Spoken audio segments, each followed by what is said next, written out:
Bismillahirrahmanirrahim. Assalamualaikum warahmatullahi wabarakatuh. Selamat pagi anak-anak. Gimana kabarnya hari ini?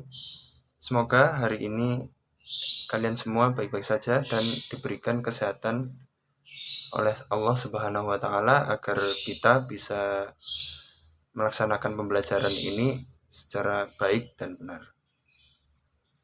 Oke, pertama-tama marilah kita berdoa terlebih dahulu sebelum kita memulai pelajaran. Berdoa mulai.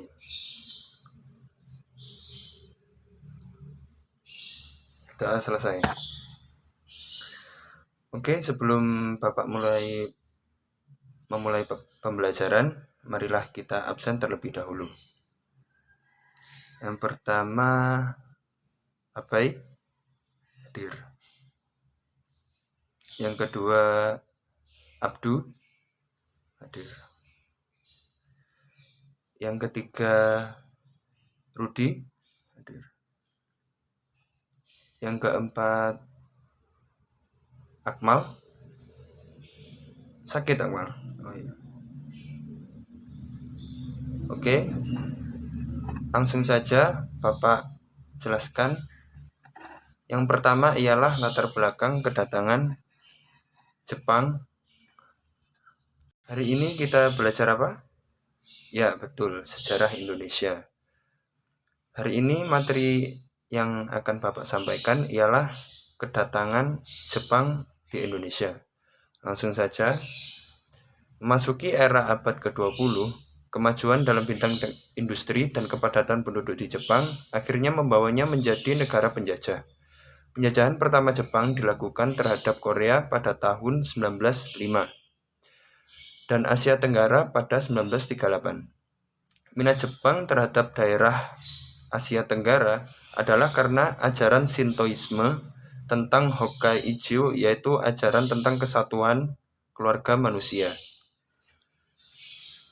Jepang sebagai bangsa yang telah maju mempunyai kewajiban untuk mempersatukan bangsa-bangsa di dunia ini dan memajukannya. Besarnya pengaruh ajaran Shintoisme tentang Hokkaijo, banyak para antropolog Jepang pada tahun 1930 mengatakan bahwa Jepang dan seluruh negara di Asia Tenggara, yang salah satunya Indonesia, merupakan saudara serumpun. Maka dari itu, tidaklah heran jika pada proses penaklukan Indonesia, Jepang menggunakan semboyan saudara tua. Karena di Indonesia mayoritas masyarakatnya beragama Islam, maka Jepang diisi sebagai saudara tua daerah Timur Raya, juga menekankan pada persamaan antara Shinto dan Islam. Jepang mengumbar harapan bahwa kaisar akan beralih agama memeluk agama Nabi Muhammad dan melukiskan suatu gambar gilang-gemilang tentang dunia kekuasaan Islam yang berpusat di sekitar Kaisaran Khalifah Jepang Raya. Alasan lain Jepang untuk menguasai Indonesia adalah karena masalah ekonomi. Kemajuan industri di Jepang memaksanya untuk bisa menguasai sumber alam yang berada di Indonesia, terutama minyak tanah, timah, karet, dan lain-lain. Antara tahun 1929 dan 1930 terjadi krisis ekonomi dunia. Jepang tampaknya tidak begitu menderita. Terbukti beberapa tahun kemudian ia sanggup bersaing dengan negara-negara Eropa untuk membuat pasaran ekonomi dengan menggunakan politik dumping, yaitu menjual barang-barang dengan harga yang lebih murah di luar daripada di Jepang sendiri.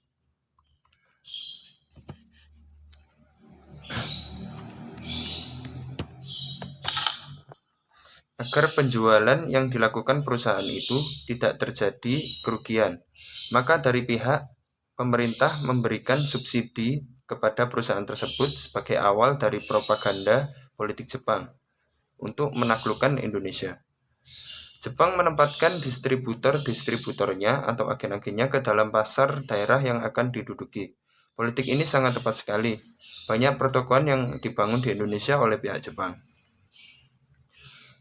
Lalu selanjutnya, pada tanggal 8 Desember 1941, pasukan Jepang menyerang Pearl Harbor, pusat pertahanan Amerika Serikat di Lautan Pasifik. Selama 6 bulan sejak jatuhnya Pearl Harbor, Jepang terus melakukan gerakan ofensif. hingga ke Asia Tenggara termasuk Indonesia. 5 jam setelah penyerangan Pearl Harbor, Gubernur Jenderal Hindia Belanda Gerda van Starkenburg Stassauer menyatakan perang terhadap Jepang. Ketika itu, pemerintah Hindia Belanda mempertahankan diri terhadap serangan Jepang dari Jepang pada bulan Desember sampai awal tahun 1942. Belanda meminta bantuan Raja Yogyakarta dan Surakarta kerjasama antara kedua kerajaan dengan pemerintah Hindia Belanda yang memang terlihat erat, namun serangan Jepang yang begitu besar tidak dapat lagi dibendung. Pada bulan Januari 1942, terjadi pertempuran seru di Laut Jawa yang membawa keunggulan armada Jepang. Ambon dan seluruh daerah Maluku, meskipun di daerah tersebut masih dipertahankan oleh 2.400 pasukan militer Belanda dan 1.000 pasukan Australia, tetapi kekuatan dan kecerdikan Jepang dalam bertempur tak bisa lagi dibendung. Pada waktu yang bersamaan, Manado dan Kendari berhasil dilumpuhkan juga.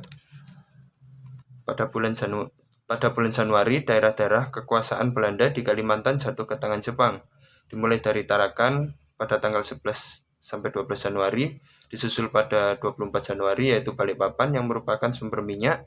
Pontianak jatuh pada 29 Januari. Samarinda juga yang juga direbut Jepang pada 3 Februari, dan terakhir Banjarmasin juga takluk pada 10 Februari tahun 1942. Pada 5 Februari, ekspansi Jepang terus ditingkatkan dengan jatuhnya lapangan terbang Samarinda II, yang waktu itu masih dikuasai oleh Tentara Hindia Belanda atau bisa disebut KNIL. Dengan dikuasainya pusat kekuatan Hindia Belanda di lapangan terbang tersebut, maka dengan mudah pada tanggal 10 Februari Banjarmasin secara keseluruhan dikuasai.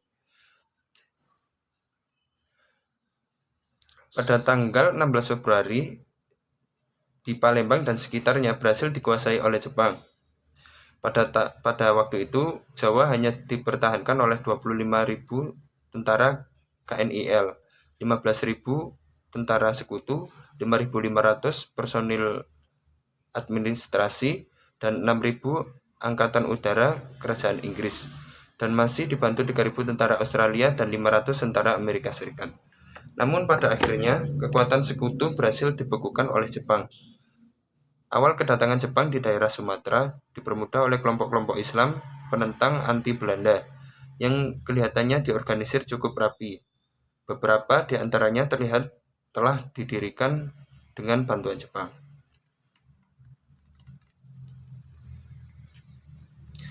Masa Jepang merupakan masa kebangkitan nasional. Penduduk selama setengah tahun merupakan periode yang menentukan. Penduduk selama 3,5 tahun merupakan periode yang menentukan bagi sejarah Indonesia. Jepang banyak melakukan perubahan baru terhadap masyarakat pribumi yang akhirnya memungkinkan terjadinya revolusi Indonesia, terutama di Jawa. Golongan Jepang mendoktrinasi, melatih, mempersenjatai banyak generasi muda serta memberi kesempatan kepada para pemimpin yang lebih tua untuk menjalin hubungan dengan rakyat. Di seluruh Nusantara sampai pada pelosok desa telah diguncang oleh tekanan politik yang keras dan menindas. Namun hal ini akhirnya membangkitkan semangat nasionalisme Indonesia untuk menuju kemerdekaan dari kolonialisme. Selanjutnya ialah kebijakan awal pemerintah Jepang terhadap Indonesia, yaitu mencari pengaruh masyarakat Indonesia. Dengan menyerahnya Hindia Belanda tanpa syarat kepada Jepang pada 8 Maret 1942, maka berakhirlah pemerintahan Hindia Belanda di Indonesia. Dan secara resmi kekuasaan baru yang dipegang oleh Jepang dimulai. Pada tanggal 9 Maret 1942, pemerintah Jepang menetapkan sebagai Hari Pembangunan Jawa yang baru yang memasuki sebagai anggota dari Persemakmuran Bersama Asia Timur Raya. Tugas utama Jepang adalah menghentikan revolusi-revolusi masyarakat pribumi yang ditakutkan akan mengancam usaha penaklukan Jepang, seperti yang terjadi di Sumatera dan Aceh. merupakan salah satu gerakan revolusi untuk mempertahankan Islam dan mendorong modernisasi sekolah-sekolah Islam. Organisasi tersebut melakukan perlawanan terhadap pejabat-pejabat yang mendukung Belanda. Memang organisasi tersebut melakukan perlawanan terhadap pejabat-pejabat pendukung. Namun di sini lebih pro kepada Jepang yang dianggap sebagai penolong untuk mengusir Belanda. Terdapat 3 pemerintahan militer Belanda yang telah dibangun Jepang sebagai pangkalan terbesar militer. Di antaranya adalah yang pertama, pemerintah militer Angkatan Darat sebagai tentara ke-25 berkuasa di wilayah Sumatera dengan pusat kontrolnya berada di Bukit Tinggi. Yang kedua, pemerintah militer Angkatan Darat ke-16 berkuasa untuk daerah Jawa Madura dengan pusat kontrolnya berada di Batavia. Yang ketiga, pemerintah militer Angkatan Laut Armada Selatan kedua berkuasa meliputi daerah Sulawesi, Kalimantan, dan Maluku yang pusat kontrolnya berada di Makassar. Dengan adanya kevakuman dalam jabatan pemerintah di Indonesia, maka pemerintahan militer Jepang yang ada di Jawa dianggap sebagai pemerintah sementara.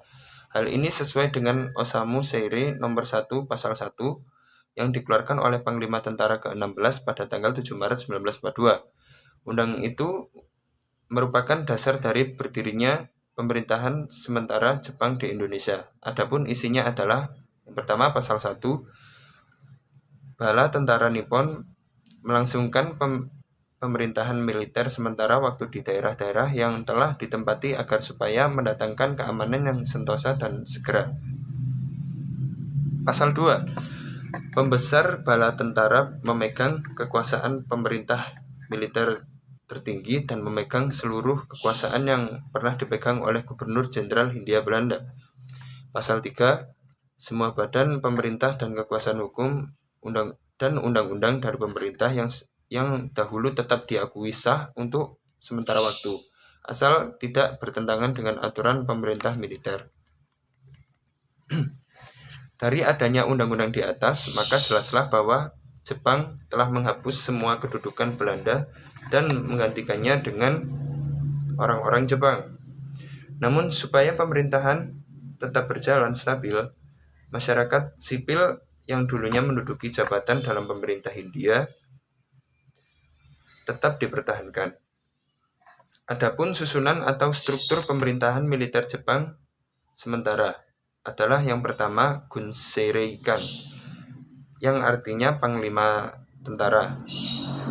Kemudian disebut Saishikiku, yaitu panglima tertinggi, sebagai sentral yang tugasnya sebagai sentral pimpinan dipegang oleh Letnan Jenderal Hitoshi Imamura.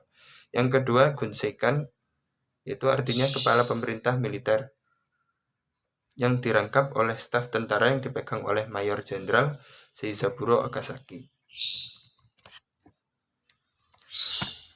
Pada pendudukan Jepang di awal pemerintahannya setelah Belanda menyerah tanpa syarat kepada Jepang, terlihat beberapa politik untuk menguasai umat Islam dilaksanakan.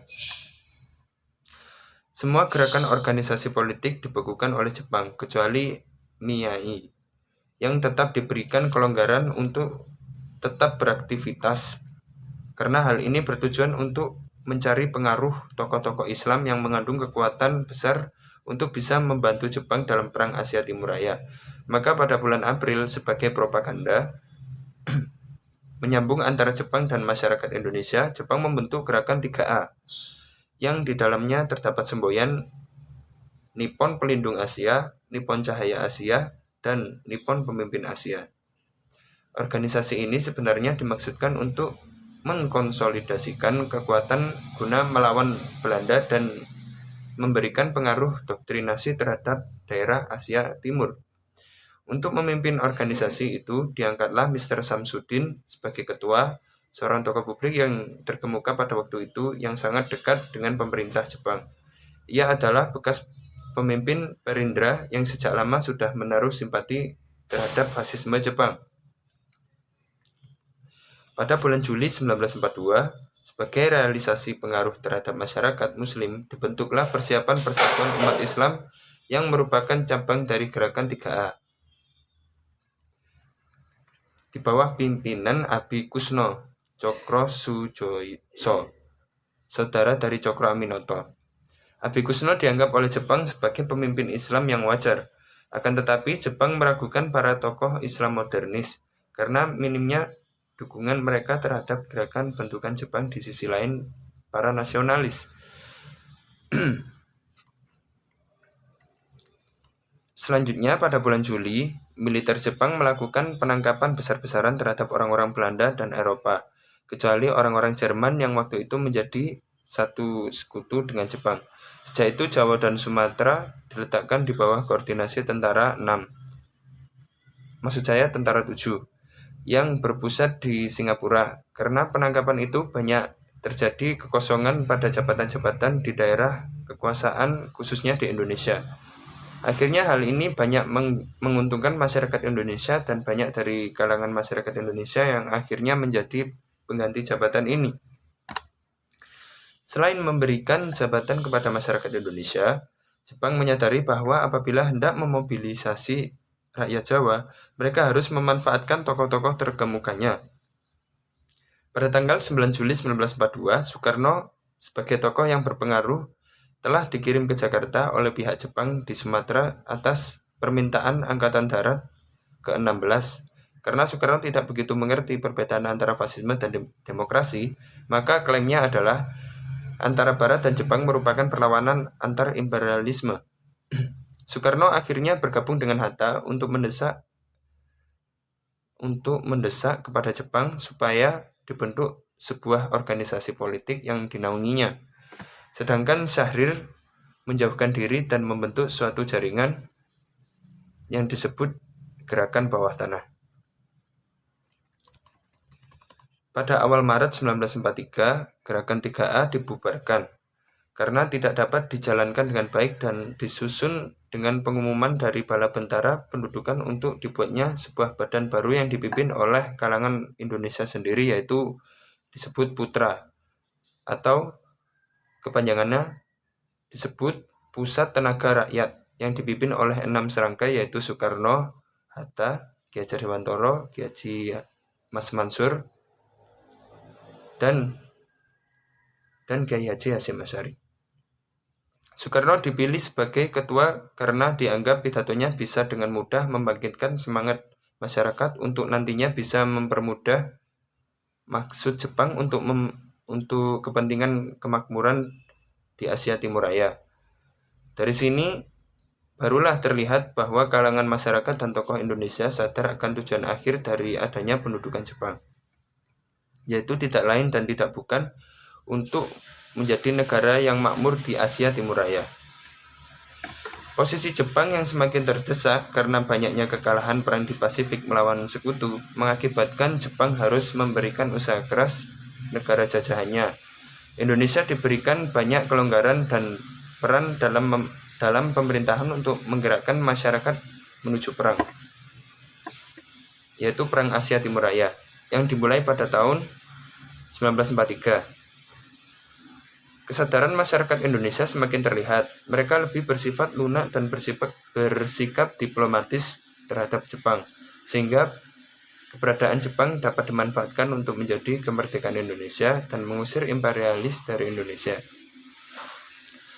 Di sisi lain juga untuk membantu Jepang dalam mencapai kemenangan akhir di Asia Timur Raya.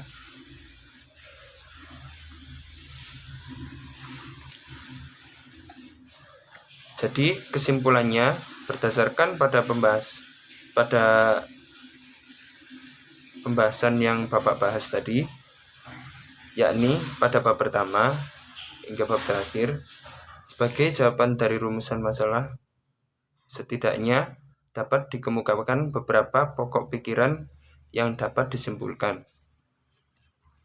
Yang pertama ialah awal masuknya Jepang di Indonesia mulai dengan menguasai daerah-daerah pangkalan militer sekutu yang berada di daerah Kalimantan, Sumatera, dan Sulawesi. Politik yang dipakai untuk mempermudah masuk ke Indonesia adalah dengan cara pendekatan agama, sesuai dengan ajaran Shinto, yaitu ajaran yang dipercayai oleh rakyat Jepang, yang menganggap bahwa semua umat manusia di dunia ini adalah serumpun atau bersaudara. Lalu yang kedua ialah Memasuki era kedua pada tahun 1943 dalam Perang Dunia II, Jepang berada pada pihak yang bertahan. Jepang lebih membutuhkan tambahan kekuatan pada kondisi ini untuk menyokong berlangsungnya kelancaran Perang Asia Timur Raya. Jepang memberikan kebebasan berpolitik kepada masyarakat Indonesia. Di Jawa, dalam bidang militer yang dibentuk PETA pada September 1943 dalam bidang politik. Di bulan yang sama, Jepang membentuk sebuah parlemen seperti Volksraad pada masa Hindia Belanda, yaitu Badan Penasehat Pusat atau yang bisa disebut dalam bahasa Jepangnya Chousang-in. Baik, kurang lebihnya seperti ini penjelasan Bapak. Sejauh ini apakah kalian semua paham? Alhamdulillah. Sampai ini apakah ada yang mau dipertanyakan? Sekiranya sampai sini apakah sudah jelas? Saya mau bertanya, Pak. Ya, Abai silakan. Apakah ada dampak positif dari penjajah Jepang? Oke, pertanyaan yang bagus. Jadi seperti yang Bapak jelaskan tadi ya, dampak positif dari penjajahan Jepang ialah Jepang mendukung gerakan anti Belanda yang membakar semangat nasionalisme bangsa Indonesia. Jepang membolehkan bahasa Indonesia terhadap bahasa komunikasi nasional. Jepang ikut menggugah rakyat membentuk BPUPKI dan PPKI sebagai persiapan kemerdekaan Indonesia. Namun, di setiap dampak positif selalu ada dampak negatifnya. Yaitu dampak negatifnya ialah Jepang menguasai daerah strategis yang dianggap penting, sehingga Jepang melakukan kewenang-wenangan kepada rakyat. Banyak rakyat Indonesia yang mengalami siksaan fisik, penahanan tanpa alasan, perbudakan hingga hukuman mati. Jadi setiap tindakan penjajahan pasti ada dampak positif maupun negatifnya. Terima kasih dari Mas Abai. Sampai di sini apakah ada yang masih ditanyakan? Sudah selesai? Baik, marilah kita tutup pembelajaran hari ini dengan doa. Oke, berdoa mulai.